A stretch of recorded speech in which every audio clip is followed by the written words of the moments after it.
Hello, and welcome to my Woodworking Plus Plus YouTube channel, where I'll be sharing my experiences and tips in woodworking, carpentry, some DIY and math. I'm shooting this from my workshop that I built during the first summer of the pandemic. 3 years ago I knew nothing about how to build a structure.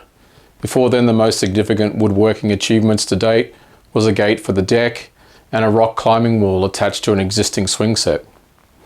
By sharing my journey moving forward on the various woodworking and carpentry projects and offering some useful tips and experiences I have found that have helped me, I hope this can also be of benefit to you. Woodworking is not my trade. I'm what you call a white-collar worker, someone that sits behind a desk and uses a computer. In fact, here I am, sitting at my desk.